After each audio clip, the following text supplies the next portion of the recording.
antes permitirme que os diga que es cierto, que estoy muy de acuerdo con lo que se ha dicho de que en todos los lugares en que estamos ministrando no hay vacaciones. Ayer estuvimos en Brians y bueno, una muy buena entrada. El lunes estuvimos en la Modelo, superior entrada. Y quería deciros dos cosas, que os traigo recuerdos de Brians, de la Modelo, y como no, ya que se ha citado, pues l'Església Evangèlica de la Cerdanya, que és molt curiós, el títol és l'Església Evangèlica de la Cerdanya, però són llatins i francesos. I no dic res més. Sí, allá hay una hermana que se pone el casco, pero lo haré en castellano porque no hay... Ah, no oyes? Bueno. Perfecto, gracias. I també us volia dir que hi ha un tema que fa uns... Perdón, es que claro, el Señor me ha dado unos dones a mí y otros no, y funcionamos así. Lo que sí os quería decir, y muy en serio, es que tengo una carga en mi corazón muy grande y que tengo que compartirla con vosotros. Y es que hace 2 lunes en la Modelo tuvimos, ya estamos en unas 80 conversiones este año. Pero la última, creo que hemos de orar mucho, hemos de orar por todas, pero esto es muy especial. Pasa adelante, hacemos la oración y me pregunto, ¿cómo te llamas? Omar. ¿De dónde eres? De Marruecos. O sea, el Señor está tocando corazones en lugares que ni nos pensábamos. Con un musulmán que te acepte Jesús, ¿no? Hoy en día pues claro, hemos de orar porque sabemos, nosotros tenemos la libertad de venir al culto. Él, no sé, en estos momentos cómo están y dónde están ni cómo. Pero que sepáis que los ministerios, y todos los de la Iglesia continúan funcionando. Como no sabía qué tema buscar, pidiendo al Señor ¿de qué vamos a hablar? ¿Qué vas a decir? ¿Qué vas a compartir? Mucha calor. Cuando vemos esto tan sencillo como un abanico y lo útil y práctico que es, ¿verdad? Decir, se ha dicho, pues que teníamos calor. Pues yo también tengo calor, pero menos. Porque a todo yo soy estoy derretido. Leeremos, sin que nadie se me espante, unas pequeñas citas en Apocalipsis. Ya sabéis que es un libro, ¿no? Que hay lugares que solo se habla de Apocalipsis y otros que es un libro que se olvida el Apocalipsis. No sé por qué será. Pero creo que vale la pena que empecemos por el principio y luego iremos donde queremos ir. El principio dice así, Apocalipsis capítulo 1 y versículo 1. La revelación de Jesucristo que Dios le dio para manifestar a sus siervos las cosas que deben suceder pronto, y él envió y se lo comunicó por medio de su ángel a su siervo Juan, el cual dio testimonio de la palabra de Dios y del testimonio de Jesucristo y de todo lo que vio. Bienaventurado el que lee y los que oyen las palabras de la profecía y guardan las cosas que están escritas en ella, porque el tiempo está cerca. Si vemos a nuestro alrededor, no hace falta ser muy despejado para ver que el tiempo se acerca. En los capítulos 2 y 3, y estoy hablando con creyentes de más o menos unos años, pero todos con un buen conocimiento bíblico, y todos conocéis que en los capítulos 2 y 3 del Apocalipsis es lo que se les conoce como las cartas a las 7 iglesias, ¿verdad? Que todos lo conocemos. Estas iglesias, para introducirnos en ello, fueron iglesias reales que existían en el momento en que se escribió el libro del Apocalipsis. Son literalmente 7 iglesias, más que 7 iglesias, asambleas. Las iglesias todavía no existían en aquel momento como entendemos nosotros iglesia. Esto vino después. Eran asambleas, grupos de creyentes que se encontraban para adorar y para predicar el Evangelio. Lo que es muy curioso es que Juan escribe estas iglesias y eran iglesias que él conocía. Él tuvo un ministerio itinerante y en el Asia Menor él iba predicando y enseñando en aquellas iglesias. Al mismo tiempo, estas iglesias, las 7, son representativas y podríamos decir que abarcan todas las iglesias locales en cualquier lugar y en cualquier época. Pero lo que sí es cierto es que las 7 iglesias son muestras de la totalidad del cuerpo de Cristo. Ahora me explicaré por qué digo esto.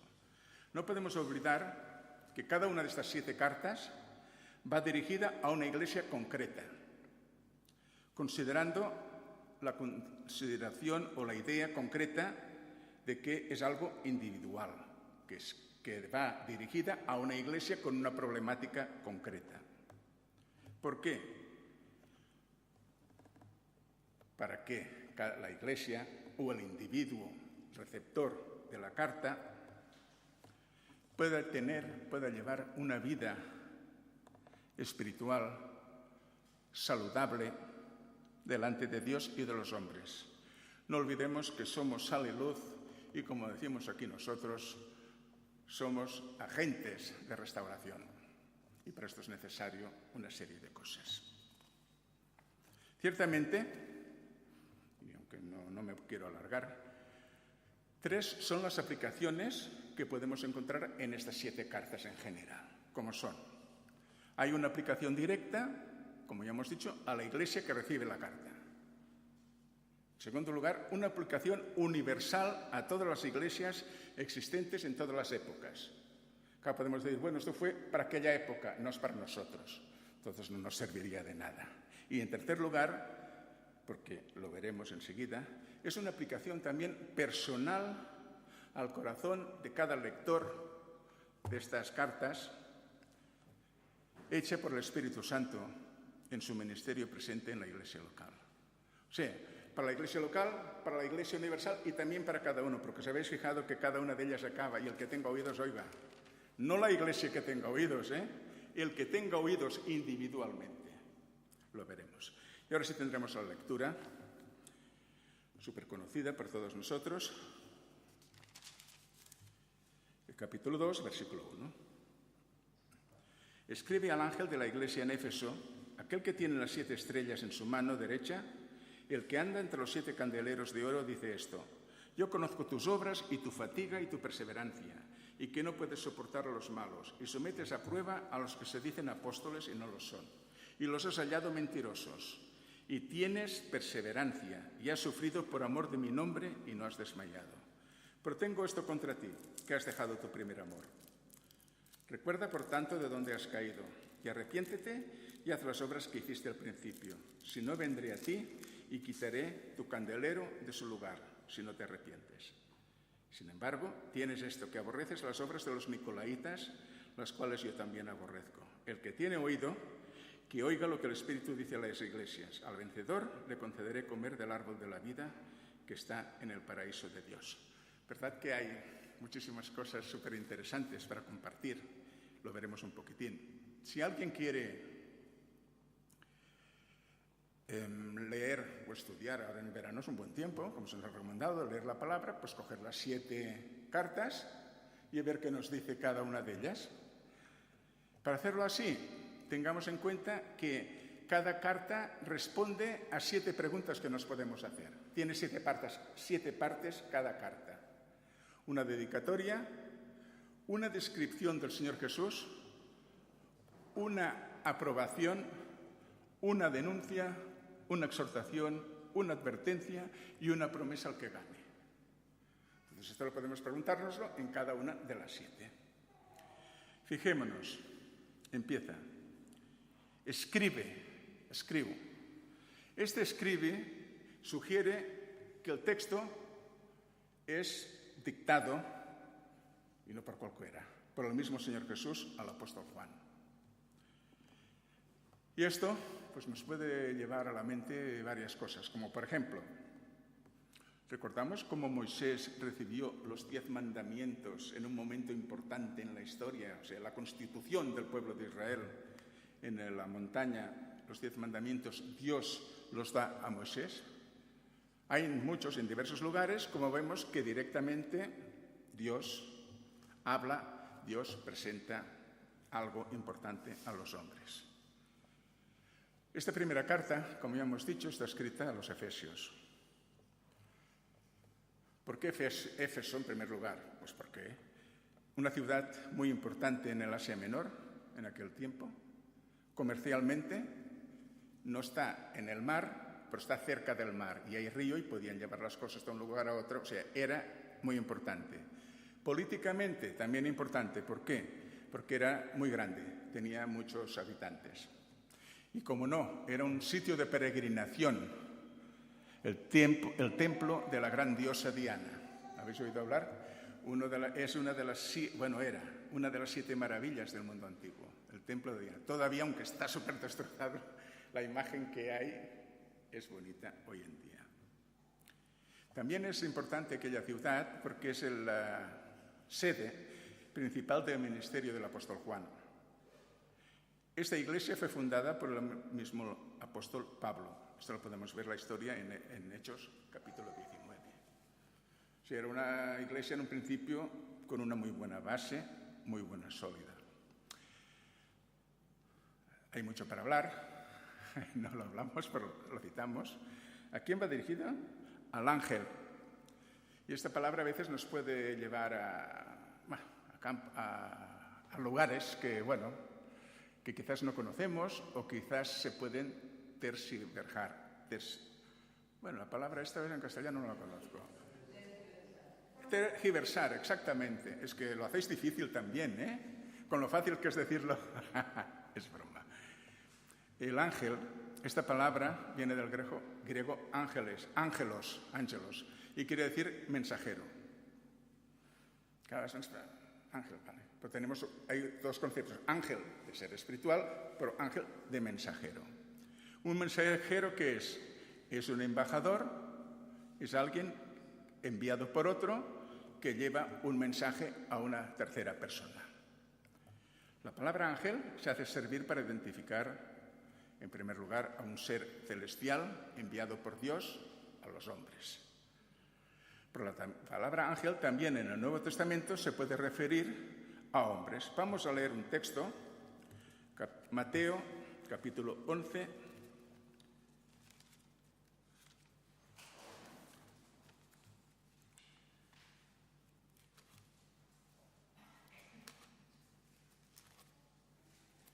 Mateo 11, es un solo versículo, el 10.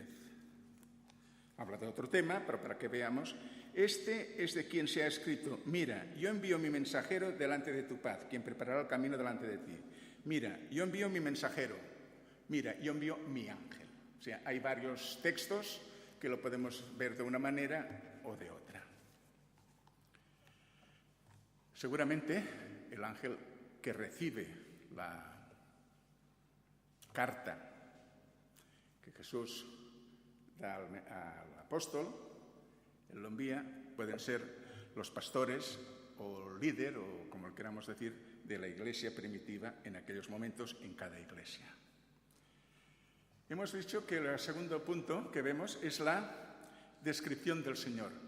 En cada carta se describe al Señor Jesús con unas características diferentes, que eran las características que necesitaban más la iglesia recipiente. La iglesia que recibe el mensaje necesita esto, pues entonces le presenta a Jesús como esto. Y ahora lo veremos. Por ejemplo, versículo 1, versículo 1, capítulo 2, versículo 1, la segunda parte. El que tiene tener quiere decir poder, sostener y más aún, sostener firmemente, o sea, una autoridad. El Señor Jesucristo que se identifica con el que sostiene de una manera fuerte y veraz las 7 estrellas. Hermanos, no hemos podido hacerlo porque no podemos hacerlo, pero en el capítulo 1, si lo releéis, de Apocalipsis, se nos dice que las 7 estrellas son los ángeles de las 7 iglesias y los 7 lámparas son las 7 iglesias. Porque luego vemos cómo el Señor anda entre medio, pero lo veremos. El que anda en medio de las iglesias. 7 candeleros, pero como si el mismo autor ya nos dice lo que significa, no hemos de lucubrar. El que camina en medio de las iglesias. Esta es una descripción que para mí destaca la autoridad de Cristo en la iglesia de Éfeso y en todas las iglesias cristianas, porque si no entendemos que la cabeza de la iglesia es Cristo, mal vamos. Por esto entiendo que es presentado el Señor Jesús con estos títulos a aquella iglesia en concreto porque era lo que necesitaban. Ellos necesitaban de la autoridad del Señor Jesús y necesitaban de la protección del Señor Jesús. Pasamos a ver los versículos 2 y 3, como hemos dicho, la expresión de aprobación.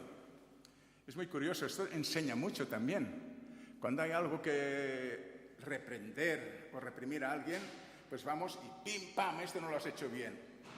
Pues aquí no lo hace. Hay cosas muy grandes que tiene que decir, pero antes destaca lo positivo. A veces dejamos de lado lo positivo y vamos a lo negativo. Pues no, aquí no se hace así. Conozco tus obras.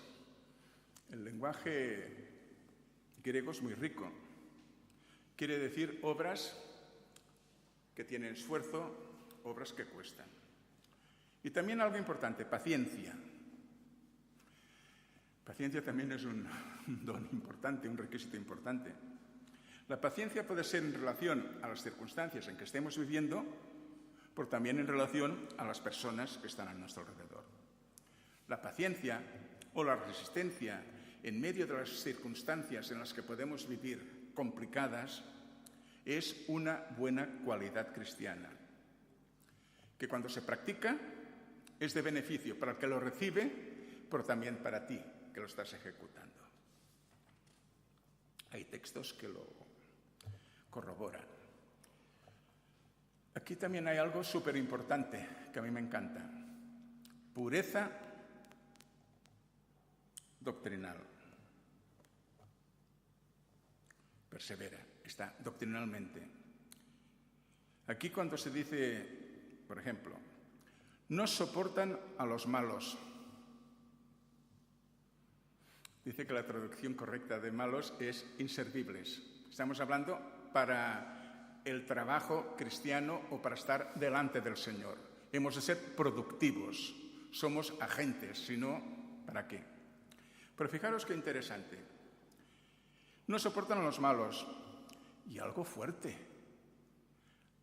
Han probado a los que dicen ser apóstoles y no lo son.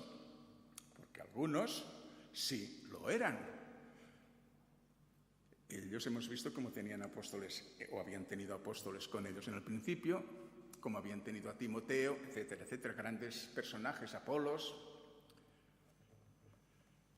Qué fuerte que una iglesia incipiente, lógicamente, en aquel principio, con apóstoles vivos o personas que habían estado muy cercanas a los apóstoles, atreverse a salir, yo soy apóstol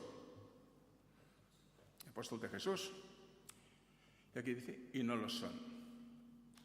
Y también pureza doctrinal en el sentido, esto lo vemos en el versículo 6, tienes esto, que aborreces las obras de los nicolaitas, los cuales yo también aborrezco. Si el mismo Señor Jesús aborrece algo y ve que en aquella iglesia también se aborrece. O sea, que esto nos lleva a pensar que en un principio era una iglesia conocedora de la palabra, conocedora de lo que dice la palabra, pero también lo que dicen los apóstoles. Y también una iglesia con discernimiento espiritual. Que se te va a venir alguien que es un apóstol. Y digo algo así entre paréntesis y no diré nada más. Porque a mí me gusta provocarme a mí mismo. Bueno, ya también estamos en una época de apóstoles. Pero bueno, por suerte nosotros no lo tenemos. Pero bueno, esto es otra historia. La denuncia. Hemos dicho que ha dicho cosas muy buenas y podríamos estar largamente aquí, pero bueno, ya hemos dado las 3 piedras principales y ahora podemos, cada uno puede desarrollárselas. Pero hay una denuncia, quizás de algo pequeño, algo corto, que has dejado, y aquí este dejado no es un dejado así provisionalmente, sino que es un abandonar definitivamente, y yo me atrevo a decir tristemente. ¿Qué es lo que deja? pesar de ser una iglesia espiritualmente parece ser súper sana, han dejado algo importante, como el primer amor.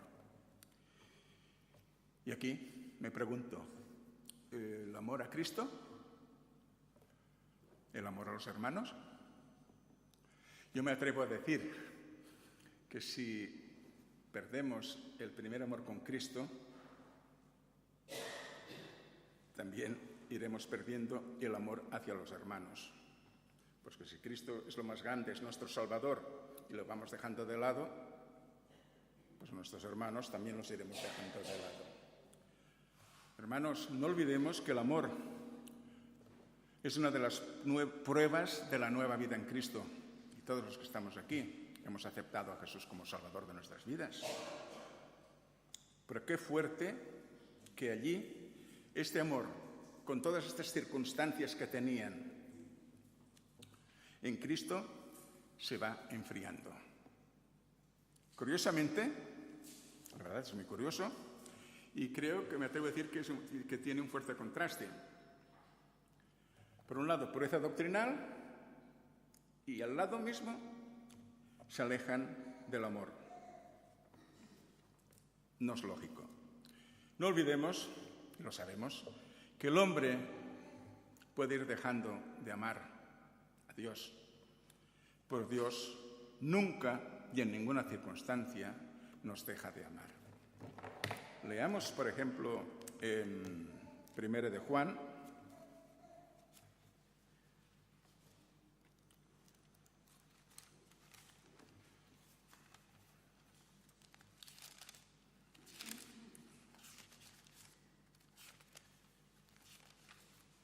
como esta no es mi Biblia habitual, me cuesta un poco más. 1 de Juan, capítulo 3 y versículo 1. Podemos leer varios, pero bueno, el 1 es clave para nosotros. Mirad cuán grande amor nos ha otorgado el Padre, que seamos llamados hijos de Dios, y estos somos. Por esto el mundo no nos conoce, porque no le conoció a Él. Amados, ahora somos hijos de Dios, y aún no se ha manifestado lo que habremos de ser. Pero sabemos que cuando se manifieste seremos semejantes a Él, porque lo veremos como Él es. Qué grande, ¿verdad? Pues esto es para nosotros. La exhortación. Recuerda. Él les ha dicho todo lo positivo que tienen, el pero que tiene el mismo Señor Jesús para ellos y de ellos, y una exhortación. Esto no quiere decir que tienen este fallo y que ya está, y que los va a quemar y los va a tirar. No, hay restauración. Es posible siempre la restauración.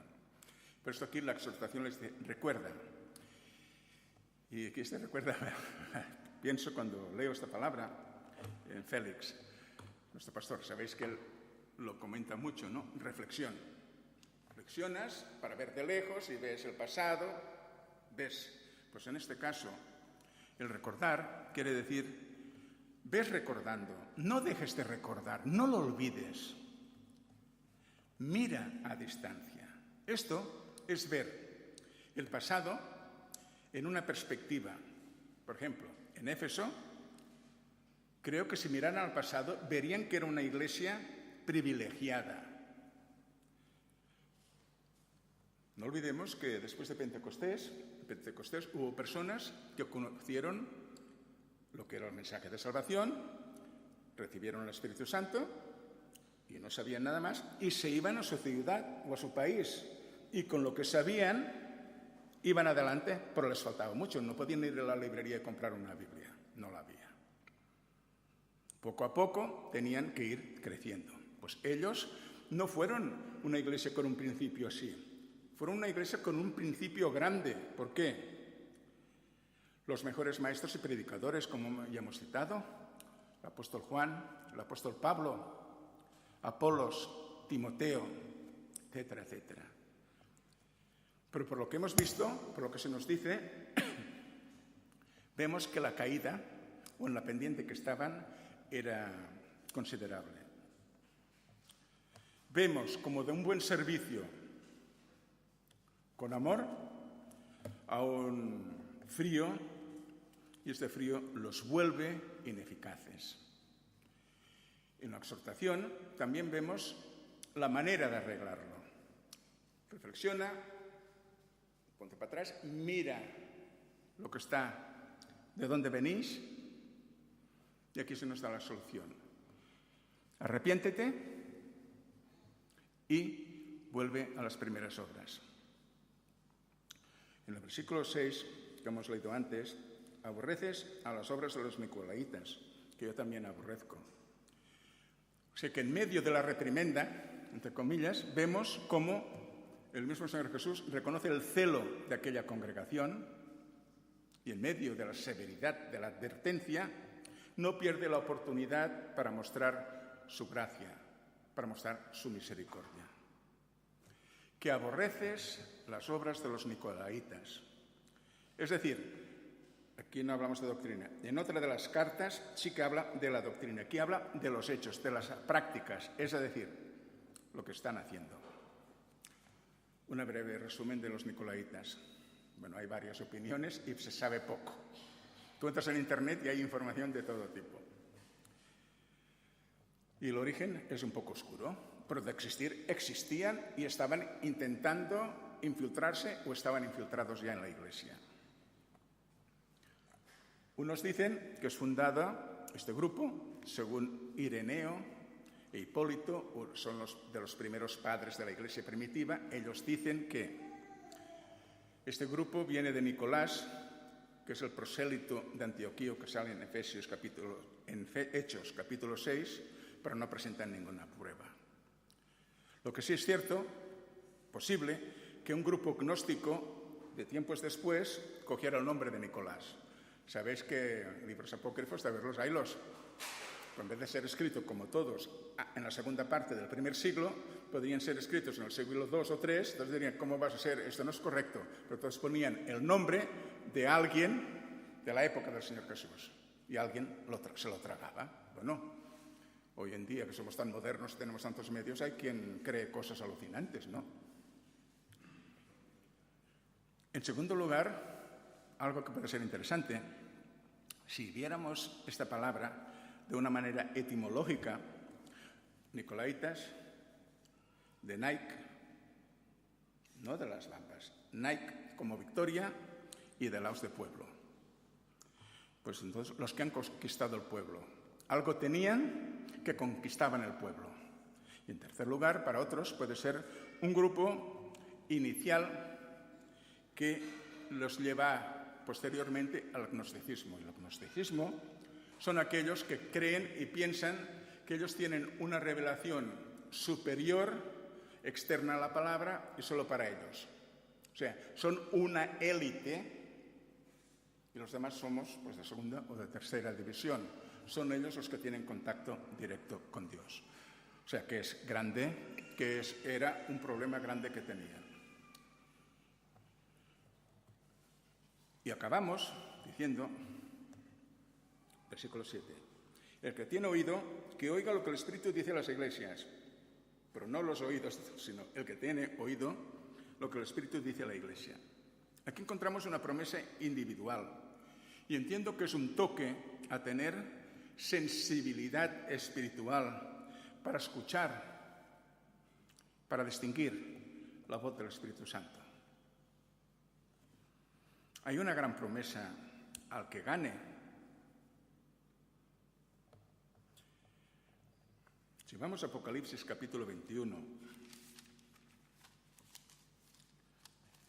7 y 8, dice así. El vencedor heredará estas cosas, y yo seré su Dios, y él será mi hijo. Pero para los cobardes, incrédulos, abominables, etcétera, etcétera, ellos, el lago que arde con fuego y azufre, que es la muerte segunda. O sea, hay vencedores y hay perdedores. Allí se nos estaba hablando de vencedores, aquí también. Si vamos a Juan, que no iremos por el tiempo, pero en 1 Juan capítulo 5 y versículo 4, vemos como el vencedor se atribuye a aquel que se aferra a la salvación en Jesús mediante la fe. Los ganadores, aquí citados, ¿cómo no?, son los creyentes en Jesús. Los verdaderos creyentes en Jesús, los que lo han aceptado como Salvador. Por esto creo que es importante tener claro, Jaime, has de tener muy claro lo que crees y también en quién crees. Es importante, porque a veces nos podemos hacer nuestra historia, pero esta no es la historia de la Biblia, ¿eh? Y la promesa. Bueno, creo que ahora que hace un poco de calor, dar de comer del árbol de la vida. Y cuando hablamos de comer, ¿os acordáis de que el texto que dice que el Señor Jesús llama al corazón y si tú le abres, que Él no quiere entrar a la fuerza, si tú le abres, Él entrará y comerá contigo, cenará contigo? O sea, una relación de estar. No aquello como en algunos lugares, ¿no? A la hora de comer son 15 minutos. Ahora y en otros, bueno, como los españoles, por ejemplo, muchas veces hacemos una comida y podemos estar horas. Bueno, esto quiere decir relación y buena relación y una relación sana. Que el comer quiere decir una relación cercana. El árbol de la vida.